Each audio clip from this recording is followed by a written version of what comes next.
குருப்யோ நமக. அஸ்ட்ரோ விருக்ஷம் சேனலில் பயணிக்கும் அனைத்து நல் உள்ளங்களுக்கும் அடியனின் வணக்கம்.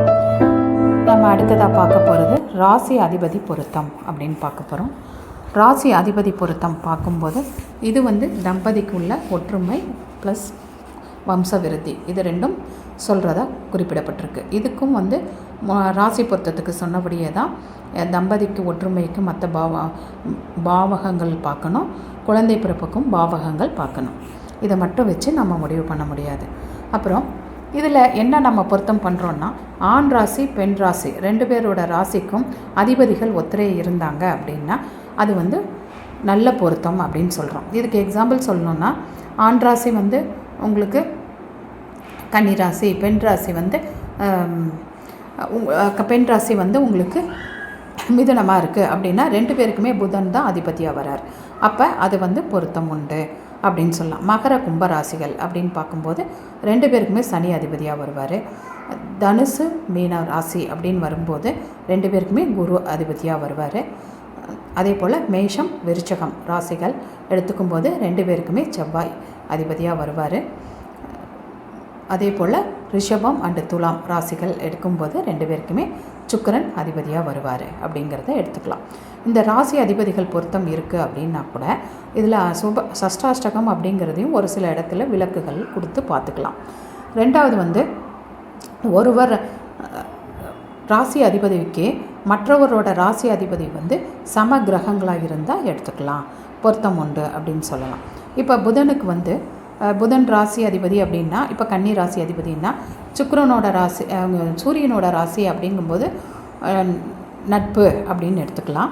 சூரியனுக்கு புதன் சமம், அதாவது புதனுக்கு சூரியன் நட்பு. இப்போ பெண் ராசி கன்னியாக இருந்து ஆண் ராசி உங்களுக்கு சிம்மமாக இருந்தால் இது நட்பு ராசி. அதே பெண் ராசி சிம்மமாக இருந்து ஆண் ராசி கன்னியாக இருந்தால் இது சமம் அப்படிங்கிறத எடுத்துக்கலாம். ஒவ்வொரு ராசி அதிபதிக்கு அதுக்குன்னு ஒரு சார்ட் இருக்குது, அதை போய் பார்த்திங்கன்னா உங்களுக்கு புரியும். இது சமம் இல்லை பஞ்சாங்கத்தில் கடைசி பாகத்தில் கொடுத்துருக்கும். இந்த ராசிக்கு இந்த ராசி அதிபதி சமம், நட்பு, பகை அப்படிங்கிறத விஷயங்கள் கொடுக்கப்பட்டிருக்கும். இல்லை என்னோடய பேசிக் சேனல்லையும் இருக்குது, பேசிக் வீடியோஸில் இருக்குது, அதில் போய் நீங்கள் பார்த்துக்கலாம். இப்போ ஒவ்வொருத்தருக்கும் ஒரு ராசி அதிபதிக்கு இன்னொரு ராசி அதிபதி பகையாக இருந்தால் அப்போ ஒருவர் பகை மற்றொருவர் சமம் என்ற நிலையில் இருந்தாலும் அது பொருந்தாது. ஏன்னா இப்போ நான் அதுதான் சொன்னேன், சஷ்டாஷ்டகம் எடுக்கும்போது கடகத்துக்கு கும்பத்துக்கு கடகம் சுப சஷ்டாஷ்டகமாக இருந்தது. நான் அது வேண்டாம் அப்படின்னு சொன்னது இதை பேஸ் பண்ணி தான் சொன்னேன். அப்போ அந்த இடத்துல ராசி அதிபதிகள்ங்கும்போது பகையாக வராங்க, அதுக்காக அதை இணைக்க வேண்டாம்னு சொன்னோம். அதே போல் ஒவ்வொரு ராசி அதிபதிகள் பகையாக இருந்தால் அது இணைக்கக்கூடாது அப்படிங்கிறது சொல்லலாம். இப்போ இதில் எக்ஸாம்பிள் பார்க்கணுன்னா, புதனுக்கு செவ்வாய் சமம், செவ்வாய்க்கு புதன் பகை. ஆணுக்கு மேச ராசியாக இருந்து பெண்ணுக்கு மிதன ராசியாக இருக்குது அப்படின்னா இந்த அமைப்பில் இந்த ராசி அதிபதி பொருத்தம் இல்லைன்னு தான் சொல்லணும். அவங்களுக்கு ராசி அதிபதி பொருத்தம் இல்லை அப்படின்னு தான் சொல்லணும். அடுத்தது பார்த்திங்கன்னா, ஒருவருக்கு பகையாகவும் மற்றவருக்கு நட்பாகவும் இருந்தாலும் இருவருக்கு ஒருவருக்கு சமமாக இருந்தாலும் மத்தியம பொருத்தம் அப்படிங்கிறத எடுத்துக்கலாம். இப்போ ஒருத்தரோட ராசி அதிபதிக்கு இன்னொருத்தரோட ராசி அதிபதி பகையாக இருக்கும், அவருக்கு இவர் நட்பாக இருக்கும் இல்லை சமமாக இருக்கும். அப்படி இருந்தால் அது மத்தியம பொருத்தம் அப்படிங்கிறத நம்ம எடுத்துக்கலாம். அந்த காலத்தில் அறப்பொருத்தம் அப்படின்லாம் பார்த்துட்டு இருந்தாங்க. இதில் இந்த 50-50 அப்படிங்கிறது மத்தியமம் அப்படிங்கிறத எடுத்துக்கலாம். இதுதான் பார்த்திங்கன்னா உங்களுக்கு சந்திரனுக்கு புதன் நட்பு, ஆனால் புதனுக்கு சந்திரன் பகை.